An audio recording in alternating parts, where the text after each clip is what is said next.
ರುಜಾ ಹೂವೇ ರುಜಾ ನೀನೇ ನನ್ನ ಜೀವ. ಏನೇ ಡಿಂಗರ್ ಬಿಲ್ಲಿ ಮಾತಾಡೋದಿಲ್ವಾ? ನಿನ್ನ ಸ್ಟ್ಯಾಂಡರ್ಡ್ ಏನು ನನ್ನ ಸ್ಟ್ಯಾಂಡರ್ಡ್ ಏನು? ಆಫ್ಟರ್ ಆಲ್ ನೀನು ಒಂದು 100 ರೂಪಾಯಿ ಚಪ್ಪಲಿ, ನಾ 500 ರೂಪಾಯಿ ಚಪ್ಪಲಿಗೆ ನೀನು ಕಾಲು ಹಾಕಾಕತ್ತೀಯ. ಹೇಯ್, ನಿನ್ನ ಮಹಡಿಗಿಂತ ನನ್ನ ಗುಡಿಸಲೇ ಚಂದ. ಬಾಯಿ ಮುಚ್ಚಲಿ, ಮಾಡಿಗಿಂತ ಗುಡಿಸಲ್ ಚಂದ ಅಂತ. ಓಯ್ ಕಾಲ್ ತೆಗಿಲೆ, ಒಂದು ಸೀರಿಯಸ್ ಮ್ಯಾಟರ್ ನಡೆಯಕತ್ತೈತಿ ಇಲ್ಲಿ. ಯಾಕಲಿ? ಯಾವ ಮ್ಯಾಟರ್ ನಡೆಯಕತ್ತೈತಿ?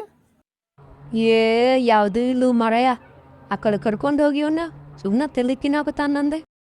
ಓಯ್ ಮುಚ್ಕೊಂಡು ಸರಿಲೇ ಆ ಕಡೆ. ಕಾಲ್ ಹಾಕಿದ್ದೆ ಅಂದ್ರೆ ಕಾಲು ತೆಗಿತೇನೆ ನೋಡಿ. ಏನು ನನ್ನ ಜೊತೆನ ಚಾಲೆಂಜ್? ಬ್ಯಾಡಲಿ ಬ್ಯಾಡಲಿ ಮರ.